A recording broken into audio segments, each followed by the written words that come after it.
उत्तर प्रदेश में 2027 में होने वाले विधानसभा चुनाव को लेकर बीजेपी ने खास प्लान तैयार किया है। इस प्लान के तहत योगी सरकार की नजर अब हैट्रिक लगाने पर है।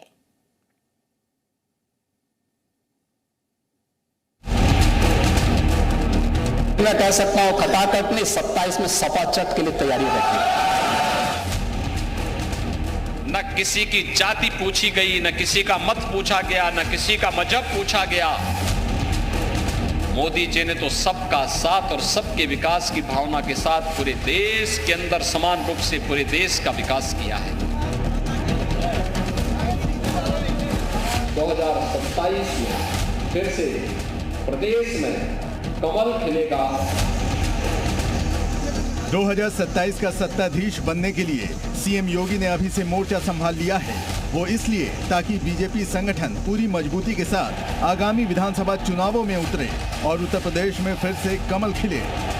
कोई कारण नहीं, अगर हम प्रयास करेंगे तो 2027 में फिर से प्रदेश में कमल खिलेगा। इसमें कोई संदेह किसी को नहीं होना चाहिए।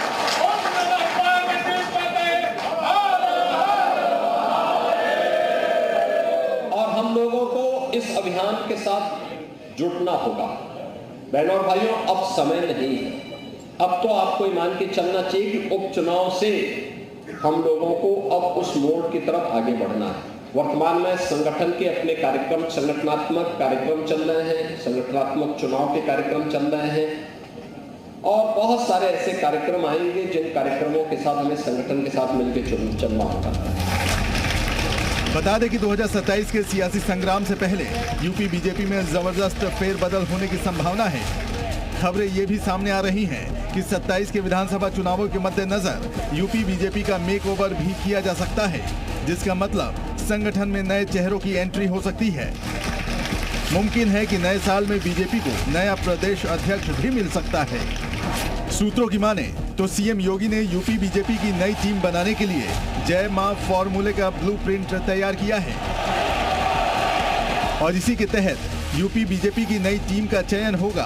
प्रदेश अध्यक्ष से लेकर जिला अध्यक्ष, यहां तक कि मंडल अध्यक्ष और बूथ स्तर तक में संगठन के प्रतिनिधि इस फैक्टर को ध्यान में रखते हुए बनाए जाएंगे। और सबसे अहम बात यह है कि 2027 में योगी की जय मां फॉर्मूले की सीधी टक्कर अखिलेश के पीडीए प्लान से होगी। आखिर कैसे, ये भी समझिए।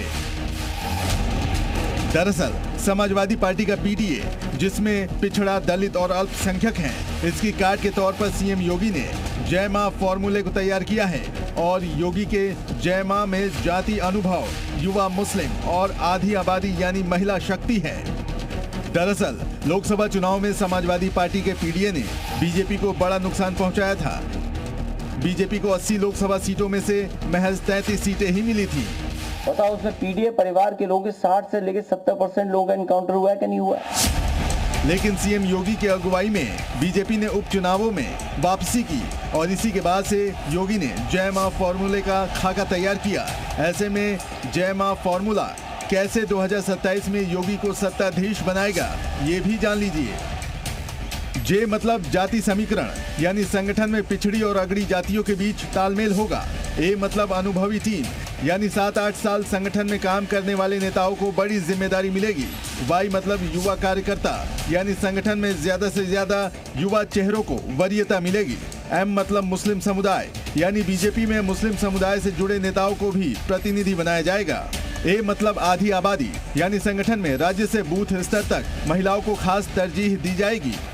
इन 2 वर्ष में सघन जनसंपर्क के माध्यम से एक एक कार्यकर्ता को जोड़ना, एक एक के साथ बेहतर संवाद बनाना और सरकार के कार्यक्रमों को जनता जनार्दन तक पहुंचाने के लिए उस अभियान को आगे बढ़ाना।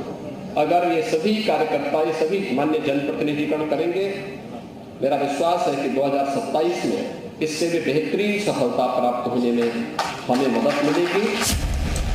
इसी सोशल इंजीनियरिंग के जरिए सीएम योगी उत्तर प्रदेश में बीजेपी का एक ऐसा मजबूत संगठन बनाएंगे जिसमें हर जाति वर्ग और समुदाय के लोग होंगे।